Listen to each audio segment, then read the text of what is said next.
이 시는 작년 3월에 코로나로 인해서 집회 자체가 이제 많이 제한되고 압박을 받을 때 제가 드렸던 메시지였습니다. 전염병이 만연한 상황이죠. 아주 심한 전염병이 이 시인의 상황 속에서도 완전히 나라를 덮었고 공포와 두려움이 엄습하고 있었고 많은 사람이 죽어가고 있었습니다. 왼쪽에서 1000명, 오른쪽에서 만여 명이 죽었다고 얘기를 하고 있는 것으로 보아서 요즘 우리가 이 코로나 상황 속에서 우리나라는 그렇게 많은 분들이 생명을 잃지는 않았지만 멀리 미국이나 유럽 같은 데는 수십만의 사람이 죽어 넘어지는 그러한 어려움을 경험하고 있는 것을 볼 때에 이때 이 재앙도 그러한 전염병, 에피데믹 상황이 아니었을까 그렇게 우리가 미루어 짐작할 수가 있습니다.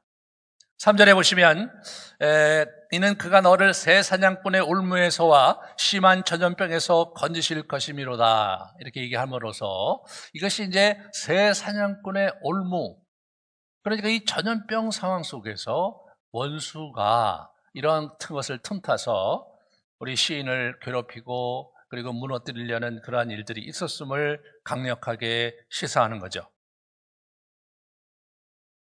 밤에 찾아드는 공포와 낮에 찾아드는 화살을 묘사하고 있습니다. 우리가 밤낮으로 어디를 가든지 늘 조심스럽고 뭘 사러 가든지 누구를 만나러 가든지 정말 여러모로 긴장이 되고 마스크를 꼭 써야 되고 그리고 주변에 사람들이 만나를 살펴야 되는 그러한 어려움 속에 우리가 지난 한 해를 보내왔습니다.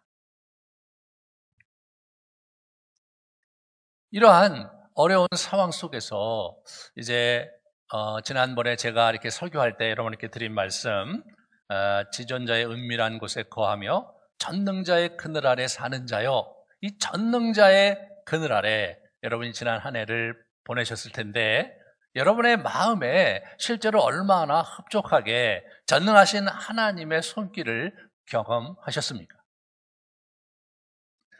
우리가 이러한 어려운 시대에 이 전능하신 하나님을 의뢰하고 또 설교도 듣지만 그러나 막상 일상의 삶 속에 여러 현실 속에 어려움 속에 우리가 처하게 될 때에 우리가 쉽게 그분이 우리와 함께 하시고 우리를 붙들고 계시다는 그러한 느낌을 우리가 그런 어떤 경험을 갖기가 쉽지가 않습니다.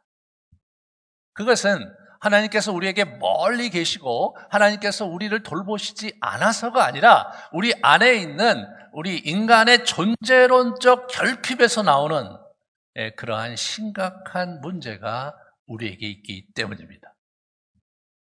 우리 인간은 이 생존을 위해서 크게 이 세 가지 필요가 있습니다. 첫 번째는 소중하고 중대한 의미, 이 존재감입니다. 우리가 이 땅을 사는데 내가 정말 소중한 존재로서 존재감을 가지고 내가 해야 될 일도 있고 내가 있어야 될 자리도 있는 그런 존재감이 우리에게 확보돼야 됩니다. 두 번째는 안전과 존엄성에 대한 보장입니다. 우리가 이런 어떤 경제적인 안정 그리고 사회적인 안정, 자신의 그 존엄성이 보장이 되는 그러한 삶에 대한 그러한 청소적인 욕구가 우리에게 있습니다. 그리고 마지막으로 세 번째는 용납된 소속감입니다. 우리가 누구에게가 속해 있고 내가 누군가를 받아주면서 함께하고 있다는 어떤 조직에 대한 소속감을 넘어서서 그 인격적인 존재와의 관계 속에서 갖는 소속감, 용납됨, 그것이 우리의 이 존재의 아주 근본적인 필요입니다.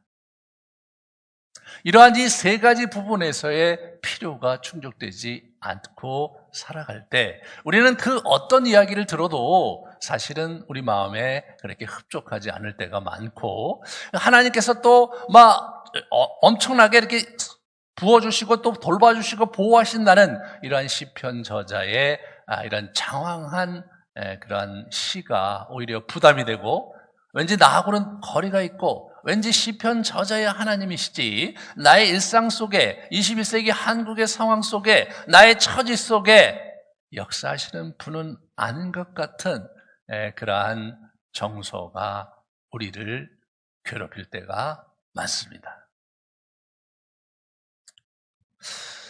지난 연말을 보내시면서 참 여러분 어떠셨을지 잘 모르겠어요. 정서적으로 굉장히 부산하게 우리가 연말 연시를 보내는 이유는 우리 안에 있는 세월에 대한 아쉬움과 그리고 외로움에 대한 적적감과 그리고 왠지 모를 허망함, 인생의 허망함을 달래고자 하는 우리의 어떤 일종의 몸부림 중에 하나일 수 있습니다.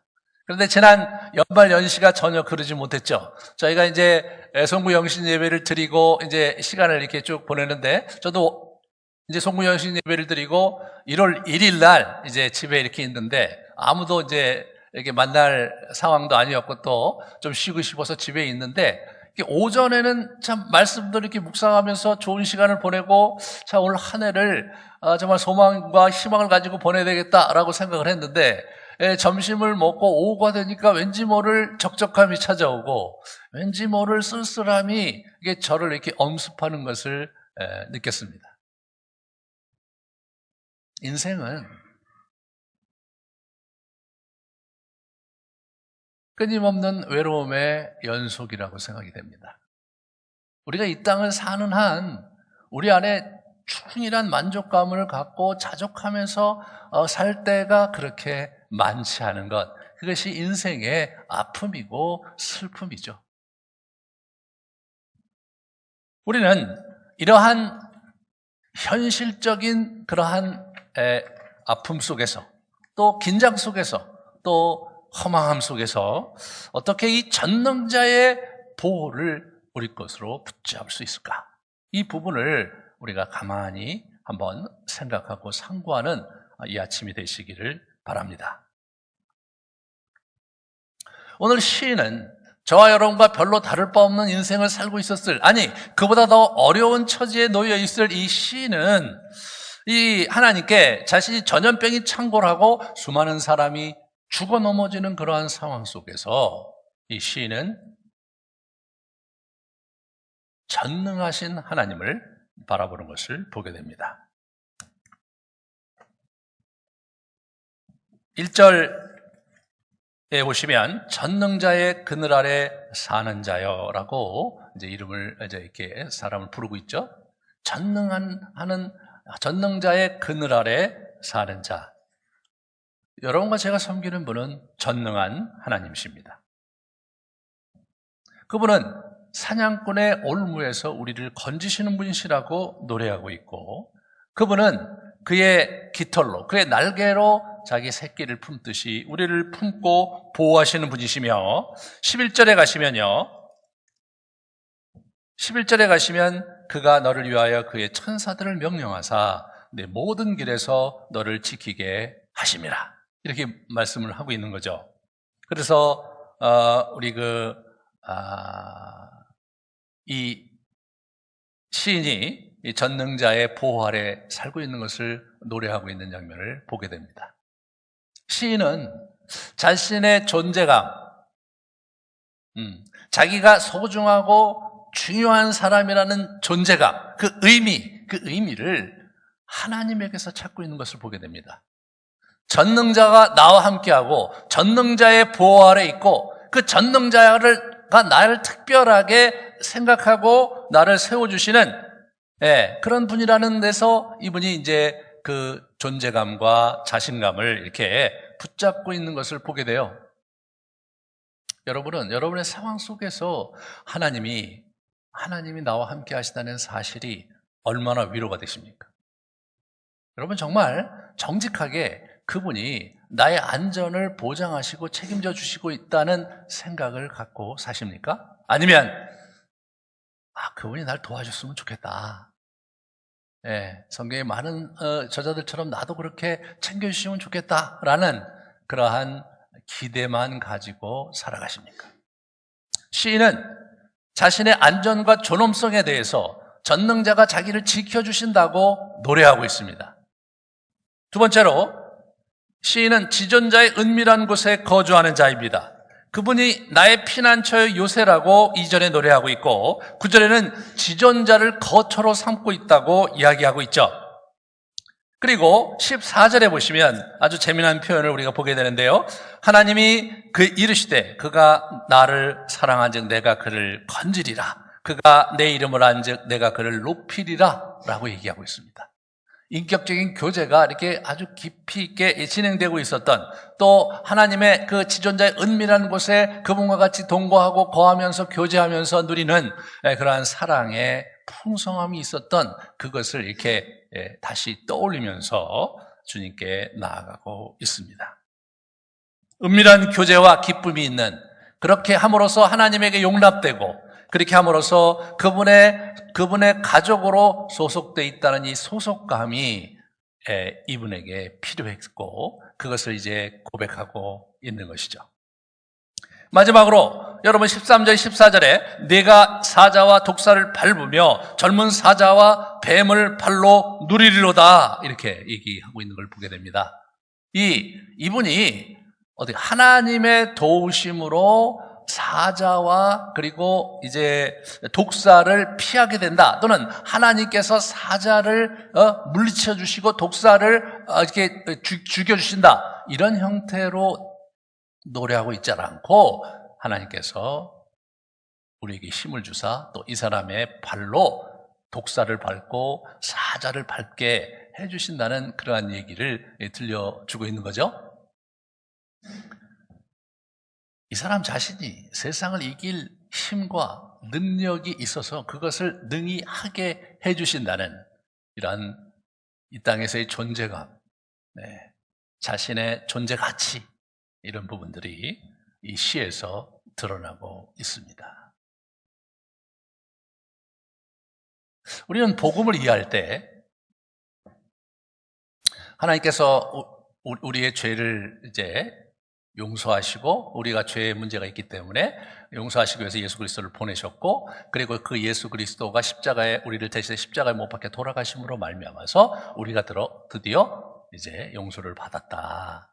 그리고 드디어 영원한 생명을 얻었다. 너무나 감사하다. 그의 은혜가 너무나 크다. 이렇게 우리가 이제 복음에 대한 기본적인 뼈대를 이해하고 있습니다.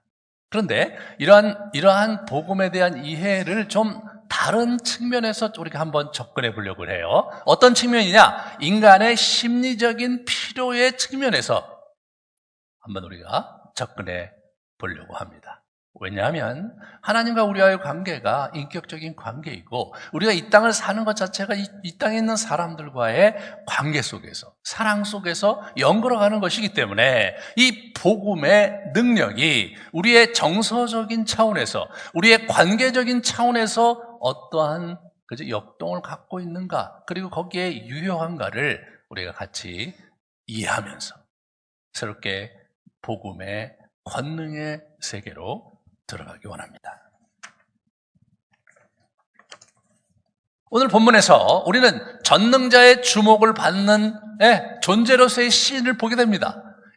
여러분과 제가 전능자의 주목을 받는 자입니다. 이 부분이 참 이게 우리가 붙들어야 되는 것이죠. 나는 전능자의 주목을 받고 있다. 이 말을 들으시니까 어떻습니까? 좀 마음에 약간의 위안이 되시고, 이야, 그렇구나, 참 그분의 주목을 받고 있구나, 이렇게 생각이 드십니까? 아니면 왠지 나하고는 거리가 있는 것 같다.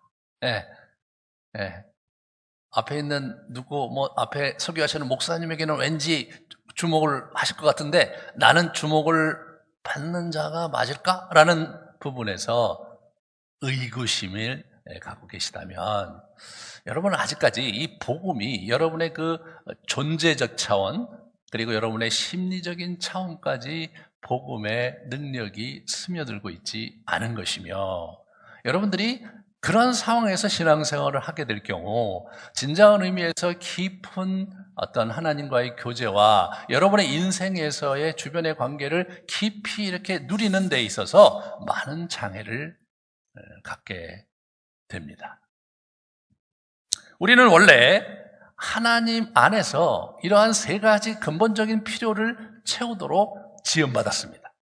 우리가 한번 존재감에 대해서 한번 생각해 보겠습니다. 소중하고 중대한 의미를 지닌 존재감. 예? 우리 사도행전 1장 28절에 보시면 생육하고 번성하여 땅에 충만하라, 땅을 정복하라, 그리고 모든 생물을 다스려라. 이것이 우리의 존재감이었습니다. 우리는 이 땅에는 여러 짐승들과 생물들과는 다른 존재감이 있었어요. 우리는 하나님의 형상을 따라 이 땅에 지음받았을 뿐만 아니라 이 땅에서 하나님께서 지으신 것들을 통치하고 다스리는 그러한 권세를 갖고 그러한 임무와 역할을 갖고 이 땅에 태어난 그런 사람들입니다. 뿐만 아니라 하나님께서는 첫 번째 사람 아담과 하와를 이렇게 지으시고 어떻게 했습니까? 여호와 하나님이 그 사람을 이끌어 에덴 동산에 두어 그것을 경작하며 지키게 했습니다. 에덴 동산이라는 구체적인 공간을 이분이 이제 만드시고 거기다가 이 아담과 하와를 거기다 이렇게 두시고 그리고 그들로 하여금 에덴 동산을 경작하고 그리고 지키게 함으로써 구체적으로 그분들이 해야 될 일들을 부여하셨습니다. 해야 될 역할들을 부여하셨습니다.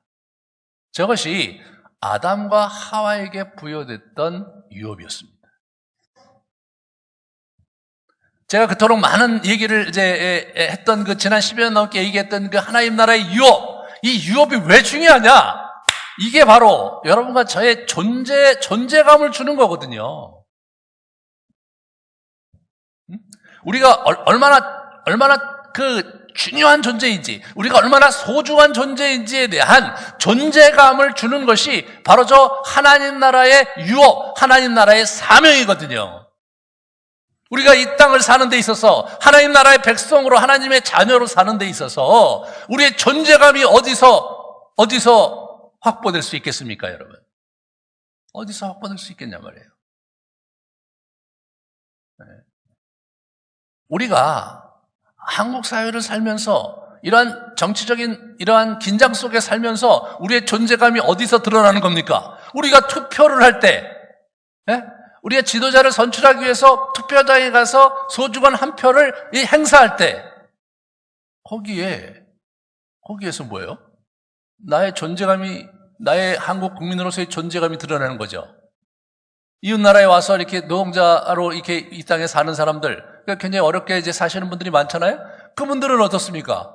바로 그 투표하는 날 자신의 또 다른 존재감을 느끼죠. 나는 이 사회에 속한 자가 아니구나. 나는 한국 사람과 동일하게 일을 하고 한국 사람과 동일하게 거기에 해당하는 내가 월급을 받고 있지만 이 사람의 존재감은 뭐예요? 나는 이 땅의 백성이 아닌 거죠. 이 땅의 나그네일 뿐인 것이죠.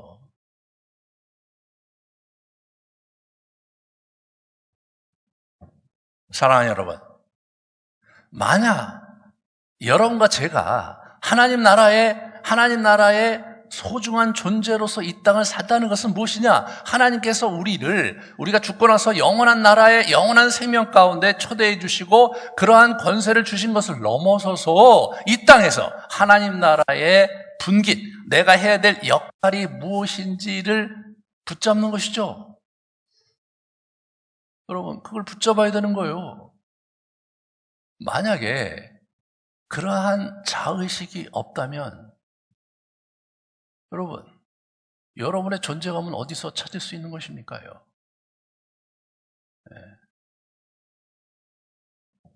그런 하나님 나라의 존재감이 없는 분들이 이 세상에서의 존재감을 찾기 위해서 돈을 벌고 나름대로 명예를 추구하고 정치를 하고 나름대로 유명해지려고 여러 가지 일들을 하고 있는 것은 진정한 의미에서 인간의 존재론적, 원래적 필요에 대해서 궁핍하기 때문에 그걸 채우려고 하는 안타까운 시도에 불과한 것입니다. 그리스도인으로서 이 땅을 산다는 것은 하나님 나라에서 나의 분깃이 무엇이며 그분의 자녀로서 내가 이 땅에서 해야 될 일이 무엇인지에 대한 분명한 자의식을 갖고 살 때 그분의 나라의 존재감을 우리가 확보할 수 있는 것이고, 그러므로 나는 정말 중대한 의미를 지닌 인생을 살고 있다는 자의식을 우리가 가질 수 있게 되는 것입니다. 그것은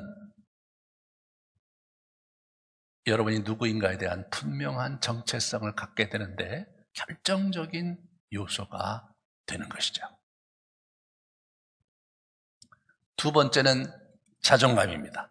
안전 그리고 존엄성에 대한 보장입니다. 창세기 1장 29절 볼까요? 내가 온 지면에 심에 있는 모든 채소와 씨 가진 열매 맺는 모든 나무를 너에게 주노니 너희 먹을 거리가 되리라. 이게 먹을 것을 제공하시는 거예요. 하나님께서 워낙. 예? 우리의 그 생존을 위한 필요를 그분은 이게 안전하게 보장해 주시고 제공해 주시게 되어 있었던 거예요. 여호와 하나님이 동방 에덴 동산을 창설하시고 그 지은 사람을 거기 두셨어요. 이스라엘 공간을 주신 것이죠. 예? 먹거리를 주시고 거처를 주신 거예요. 그리고 그곳에서 뭔가를 해야 하게끔 여건을 마련해 주신 거예요.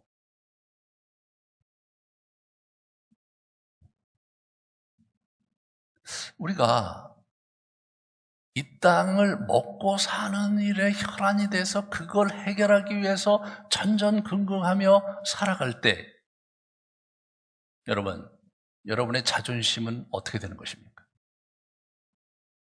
기껏해야 내가 입에 풀칠하기 위해서 이 땅을 산다. 그것이 여러분의 자존감에 어떤 영향을 주십니까?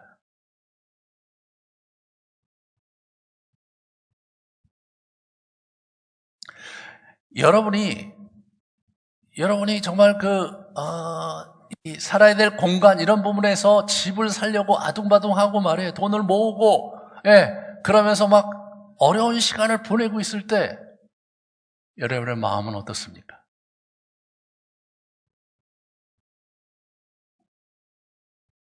저는 과거에 제가 사역을 시작하면서 집이 좀 어려워서 그 당시 전세를 이제 매해 얻어야 됐어요. 한 10여 년을 전세를 얻는데 그때는 전세가 1년 단위로 이게 전세가 이제 계약이 만료되는 상황이었습니다. 그래서 1년 지나면 또 전세를 알아보고 또 1년 지나면 전세를 알아보고 제가 그때 이제 장남이어서 제가 그걸 했는데 제가 뭐 사역을 하다 보니까 뭐 선교단체 뭐 간사로 있다 보니까 이렇게 뭐 연봉이 뭐 오르는 것도 아니고 그러므로 매해 좀 더 작은 공간에 좀 더 열악한 집에 거처를 옮겨야 됐습니다. 저는 그때 굉장히 비참함을 느꼈어요. 굉장히 이 땅을 사는 게 구차했어요. 제가 어느 날 좀 이렇게 은행에서 이제 융자를 받으려고 은행을 문을 두드렸습니다.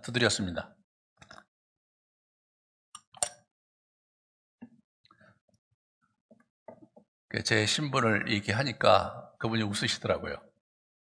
선생님 같은 분한테는 저희 은행에서 대출을 해주질 않습니다. 갑자기 저는 이 한국 사회에서 내가 살아가기가 너무나 어렵고 여기는 뭐 저기가 어떻게든지 내가 살아갈 자리가 없는 땅이구나라는 그 차량감이 아주 깊게 저를 사로잡았습니다. 요즘도 여러분 중에는 이제 집이 없고 여러분 중에는 먹고 사는 것 자체가 정말 이렇게 쉽지 않은 그런 시간들을 보내고 계신 분들이 있습니다. 그런데 여러분, 우리가 그리스도인으로서 이 땅을 살아가는 데 있어서 한 가지 더 생각해 봐야 될 것은 워낙 그것은 하나님께서 우리에게 제공하시기로 약속하신 거였어요. 워낙 그것은 우리 거였어요. 내가 노력해서 먹고 노력해서 집을 구하고 그렇게 우리 인생이 살아가도록 그렇게 돼 있지는 않았어요. 그거는 그냥 기본적으로 주어지는 거였어요. 내가 해야 될 일은 하나님 나라의 일을 감당하고 뭔가 다스리고 뭔가 만들어가는 그런 일이지 내가 이 육신이 생존하기 위해서 먹고 살기 위해서 전전긍긍하며 살아가야 존재로 우리를 이 땅에 지으신 것이 결코 아니었습니다. 우리가 헷갈립니다. 예수 그리스도 안에서 이제 우리가 그러한 아담 이전의 우리의 존재로 거듭났고 우리가 하나님의 나라의 새로운 시민으로 그분의 자녀로 이 땅을 살고 있는데 여전히 나는 먹고 사는 일에 그렇게 전전긍긍하며 살아야 되고 여전히 나는 거처의 문제로 인해서 전전긍긍해야 되는 삶을 살고 있을 때 자꾸 헷갈립니다. 아주 고통스럽습니다.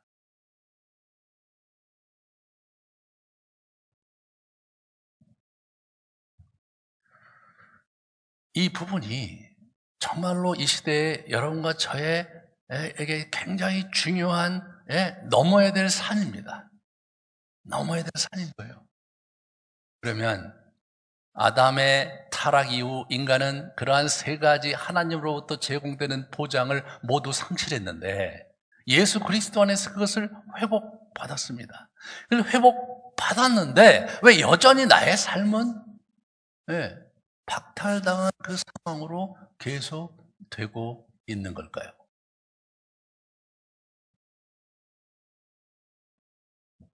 뭔가 구멍이 있습니다. 성경에 있는 예수 그리스도 하나님의 약속에 구멍이 생겼든지 아니면 우리 자신이 뭔가 신앙생활 하는데 구멍이 있든지 둘 중에 하나겠죠. 세 번째는 자애감입니다. 용납되어지고 소속되어지는 겁니다. 혼자 사는 것이 좋지 아니하니 내가 그를 위하여 돕는 배필을 지으리라. 이 인격적인 소속감, 이게 굉장히 중요한 것입니다. 우리나라 말로 소속감 하면 어떤 조직에 소속되는 소속을 얘기하는데 지금 여기서 얘기하는, 성경에서 얘기하는 소속감은 그런 조직에 소속되는 것을 넘어서서 한 인격적인 존재에 소속되는 겁니다. 사랑의 관계로 서로에게 소속되는 거예요. 이러므로 남자가 부모를 떠나 그의 아내와 합하여 둘이 한 몸을 이룰지로다. 둘이 한 몸이 되는 거예요. 그죠? 그러면서 서로가 서로에게 소속되는 겁니다. 아담과 그의 아내 두 사람이 벌거벗었으나 부끄러워하지 아니하니라. 이게 서로 부끄러워하지 않을 정도로 서로가 서로에게 소속되고 서로에게 종속된 형태로 관계가 형성이 될 때 우리는 이 사랑에 대한 궁핍, 그리고 스스로 사랑받고 사랑하는 존재로서의 그러한 느낌을 확보하게 되는데 저것은 매우 중요한 것이죠. 3장에 가보시면 저것은 인격적인 존재인 인간 관계뿐만 아니라 하나님과의 관계도 마찬가지였어요. 동산에 거니시는 여호와의 하나님의 소리를 들었습니다. 그리고 그것을 알아차리고 낯을 피하여 동산 나무 사이에 숨었어요. 여호와께서 아담을 부르시며 그에게 이르되 네가 어디 있느냐 말씀하십니다. 워낙 에덴 동산에서 우리는 하나님과 이렇게 뭡니까? 서로 교제할 수 있는 존재였던 거예요. 얘기로 교제할 뿐만 아니라 그분이 보이지는 않지만 그분이 거니시는 것을 이렇게 알아차릴 수 있었어요. 그분의 소리를 들을 수 있었어요. 하나님의 임재와 하나님의 소리를 들을 수 있을 때, 그리고 그분과 우리가 아주 건강한 사랑의 대화를 나눌 때 우리는 안정감을 갖게 됩니다. 우리는 비로소 사랑받고 있다는 그러한 감정을 갖게 되는 것이죠. 이러한 사랑의 소속관계, 인격 대 인격이 서로 하나가 되고 서로가 이게 사랑을 나누는 이러한 소속감이, 이러한 자애감이 인간에게 매우 중요하죠. 매우 중요합니다.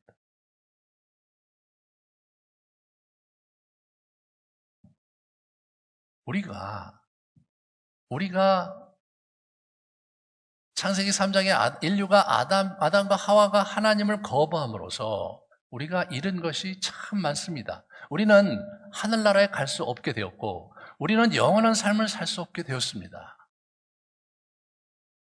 그리고 우리는 우리의 죄 속에 살게 되었습니다.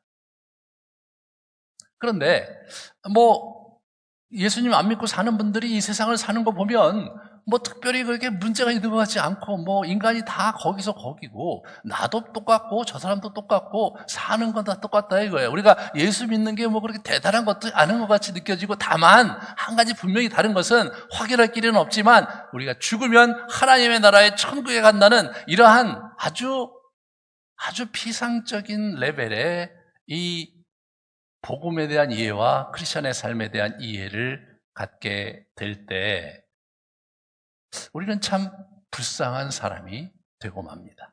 우리는 참 이 세상을 쓸쓸하고 황량하게 사는 사람이 되고 맙니다. 오늘 이 시편 91편의 저자인 이 시인은 정말 전염병인 창궐하는 상황 속에서 자기 중심을 가졌어요. 하나님 안에서의 존재감을 가질 수 있었고 하나님의 보호와 그리고 하나님의 보장된 미래를 그는 확실하게 믿고 주장하고 그분께 요청을 했습니다. 뿐만 아니라 그분은 하나님과 충분히 교제하고 그리고 자신의 사랑을 서로 나누고 서로를 알아가는 그러한 삶을 살고 있었기 때문에 그러한 어려움 속에서도 그러한 긴장 속에서도 평강을 유지하고 있었습니다.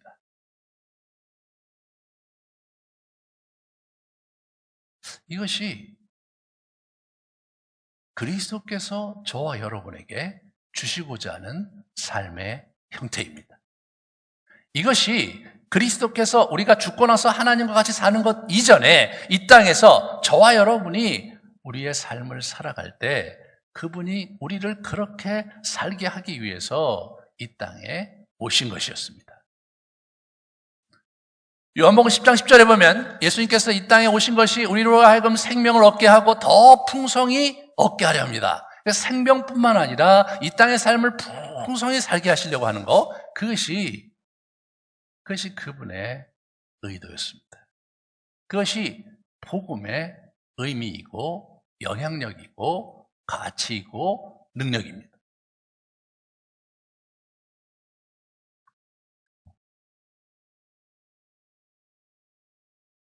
그런데 왜 우리는 이 시인처럼 살지 못하고 있는가? 예수 그리스도가 분명히 우리의 존재감, 그리고 우리의 자존감, 그리고 우리의 자애감에 충분한 대안으로서 이 땅에 오셨고 우리에게 이미 그것을 주셨음에도 불구하고 왜 우리는 존재감이 흔들리고 자존감이 무너지고 자애감에 아주 결정적인 타격을 입고 이 땅에 살아가야만 되는가? 그것은 저와 여러분이 예수 그리스도로 그의 권세와 그의 사랑을 가지고 이 땅을 살아가는 그러한 비결을 배우지 못했기 때문입니다. 그러한 부분에서 특별히 성경에서 나와 있는 하나님의 가르침을, 정교한 가르침을 우리 것으로 체화하지 못했기 때문입니다. 두 번째로는 그것은 악한 영이 그러한 우리의 어려움을 틈타서 우리의 부족한 지식을 틈타서 거짓으로 우리를 공격하고 그리고 우리가 자꾸 우리의 죄 속에 무너지게 만들므로써 하나님과 깊은 교제 속에 살아가지 하지 못하는 유혹과 공격 때문에 그게 안 되는 거예요. 그럼 우리는 두 가지 기둥을 세워야 돼요. 하나는 뭐냐면 예수 그리스도와 하나님과 더불어 어떻게 우리가 이 땅을 우리의 내면의 삶 속에서 이 땅을 정말 잘 살아갈 것인가에 대한 지식이죠. 말씀은 거기에 대해서 무엇을 어떻게 얘기하고 있는가에 대한 분명한 지식이 우리에게 필요합니다. 두 번째로 우리는 악한 영과 대적할 필요가 있는 거예요. 우리를 괴롭히고 우리를 어렵게 만드는 악한 영. 우리가 작년에 8가지 악덕 얘기를 했는데 이 악한 생각을 공격함으로써 우리의 삶을 비참하게 만들고 우리의 삶을 무너뜨리고 우리의 삶에 굉장히 커다란 불편한 감정과 불쾌한 심정들을 심어 놓으면서 정말로 비참하게 살아가게 하려는 그런 악한 영, 그 악한 영과 대적해야 됩니다. 이 두 가지 기둥을 세우면서 복음의 자유함과 그리고 그리스도의 권세를 가지고 이 땅을 살아갈 때 이 시인처럼 이 땅을 담대하게 살아갈 수 있을 것입니다.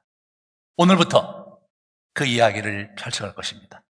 오늘부터 여러분이 알고 있었던 그런 복음을 다시 재해석하면서 여러분이 여태까지 알고 있었던 기독교의 진리와 본질에 대한 이해를 다시 뒤엎고 다시 고민하고 다시 가지런하게 만들므로써 우리가 정말로 이 땅을 제대로 된 존재감과 제대로 된 자존감과 제대로 된 자애심을 가지고 살아갈 수 있도록 최선을 다할 것입니다. 사랑하는 여러분, 기대하십시오. 충분히 큰 보상이 여러분에게 함께할 것입니다. 우리 같이 기도하는 시간을 갖겠습니다. 전능자의 그늘 아래 사는 자, 지존자의 은밀한 곳에 거하며 전능자의 그늘 아래 사는 사랑하는 아름드리 교회 성도 여러분, 올 한 해 그 전능자의 그늘 아래서 그분의 도우심과 그의 은혜를 맛보며 사시기를 축원합니다. 우리가 여전히 부족하고 충분히 이해하지 못하고 또 악한 영에 휘둘려 우리가 살아가고 있는 우리의 삶의 현장 속에서 하나님의 말씀으로 또 기도로 그러한 부분들을 뚫어가면서 풍성한 삶을 누릴 수 있게 해달라고 같이 구하도록 합시다. 기도하시겠습니다.